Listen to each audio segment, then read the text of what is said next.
এবং ফ্যামিলির সঙ্গে খুব ভালো আছেন। যাই হোক, ভিডিওটা কালকে বিকেলবেলা করেছিলাম, আর আনারসটা 2-3 দিন মোটামুটি বলতে পারেন হয়ে গিয়েছে।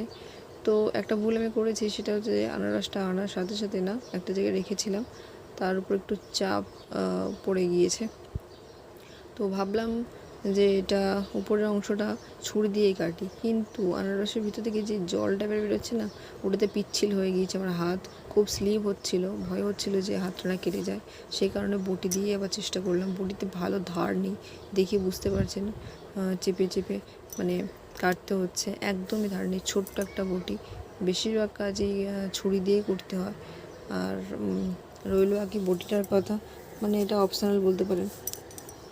তো সবথেকে বড় কথা হচ্ছে যে মানে আনারস কাটতে গেলে না একটা ধারালো জিনিস হলে সেটা সুন্দর করে কাটা যায়, কিন্তু উপরের অংশটা যেহেতু খুব শুকনো হয়ে গিয়েছে আর বটিতে ধার নেই, তার জন্য একটু অসুবিধা হচ্ছে।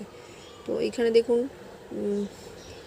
নিয়ে আসার পরে না আমি যেহেতু রেখে দিয়েছিলাম আনারসটা, তো সে কারণে দেখুন চাপে একটা সাইড পুরো খারাপ হয়ে গিয়েছে। আনারসের বেশ বেশিরভাগ অংশটা, নিচের অংশটা বেশিরভাগটাই আমাকে বাদ দিতে হয়েছে, বাদ দিয়ে দিলাম। আর এখানে আমি করছি কি, উপরের অংশটা কেটে মানে 3-4 টুকরো করে আমি এটা রেখে দেবো, মানে যখন খাবো তখন এই যেটা বলতে পারেন কালো যেগুলো চোখের মতো রয়েছে সেগুলো বের করে নেবো। শুধুমাত্র কেটে পরিষ্কার করে রেখে দিচ্ছি, কারণ হাতটাও পরিষ্কার করতে হবে।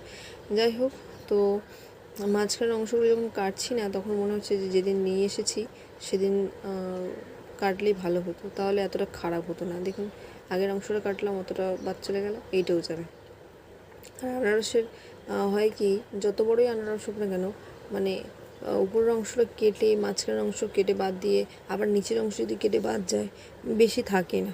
এটা আপনারা অনেকেই জানবেন যে আনারস পছন্দ করে। আমি কিন্তু ফলের মধ্যে সবথেকে বেশি পছন্দ করি আনারসটাই, ভীষণই ভালোবাসি। মানে আমার নিজস্ব বাড়িতেও আছে, আমি ভীষণ পছন্দ করি গাছের তৈরি জিনিস। আর গাছের মধ্যে যদি পাকে না, মানে সারা বাড়িতে গন্ধ থাকে। তো যেদিন নিয়ে এসে সেদিন বাড়িতে রেখেছিল, পুরো ঘরটা কিন্তু আনারসেরই গন্ধ হচ্ছিলো, খুব মজা লাগছিল। কিন্তু হলে কী হবে, যখন নিচের অংশটা খারাপ হয়ে গিয়েছে তখন মনটা খারাপ হয়ে গিয়েছে। আর বাজার চলতে যেগুলো জুসের দোকানে পাওয়া যায়, সেগুলোতে আপনি মানে যারা খেয়েছে বা জানে সত্যি ঘটনাটা, সেটা হচ্ছে যে অরিজিনাল জিনিস আপনি বুঝতে পারবেন না, সেটা টক নাকি আদৌ কোনো স্বাদ নেই সেটা বোঝা যায় না। মানে বরফ চিনি দিয়ে এমন অবস্থা তৈরি করে দেবে আপনাকে, আপনি বুঝতেই পারবেন না। মানে মনে হবে যে প্রত্যেকটা জিনিসই ভালো। তো এইখানে যে আনারসটা আমি কেটেছি, সেটা আমি পরবর্তীতে একটু খেয়ে দেখেছিলাম।